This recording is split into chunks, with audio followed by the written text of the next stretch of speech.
Hello বন্ধুরা, আজকে recipe হচ্ছে ডিম পোস্ত, মানে পোস্ত দিয়ে ডিমের কারি। একবার বানিয়ে দেখুন, আঙ্গুল চেটে পুটে খাবেন। এর জন্য নিয়ে নেব 5 থেকে 6টা ডিম। অল্প লবণ দিয়ে ডিমগুলো সেদ্ধ করে নেব। একটা মিক্সিতে পরিমাণ মতো পোস্ত আর 2-3টে কাঁচা লঙ্কা পেস্ট করে নেবেন। তারপর ডিমগুলো ছাড়িয়ে নিয়ে সর্ষের তেলে হলুদ, লবণ আর অল্প লঙ্কা গুঁড়ো দিয়ে ভেজে নেবেন। ডিম দিয়ে আরো সুস্বাদু কি রেসিপি বানানো যায় কমেন্ট বক্সে অবশ্যই জানাবেন। সর্ষের তেলে তেজপাতা, শুকনো লঙ্কা ফোড়নে 2টো পেঁয়াজ কুচি, টমেটো, অল্প আদা, কাঁচা লঙ্কা দিয়ে ফ্রাই করে নেবেন। মশলা একটু কষে আসলে লবণ আর হলুদ দিয়ে আরেকটুকু ভেজে নেবেন। পরিমাণ মতো জল গ্রেভির জন্য দেবেন।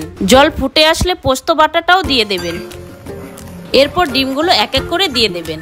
ঝাল খেতে চাইলে কয়েকটা কাঁচা লঙ্কাও দিয়ে দেবেন। নামানোর আগে সর্ষের তেল আর ধনিয়া পাতা দিয়ে দেবেন। গরম গরম ভাত দিয়ে জমিয়ে খেয়ে নিন। এই রেসিপিটা করে খেয়ে দেখুন বাড়িতে, খুবই টেস্টি এবং সুস্বাদু। টাটা বন্ধুরা, ভালো থাকবে, সুস্থ থাকবে।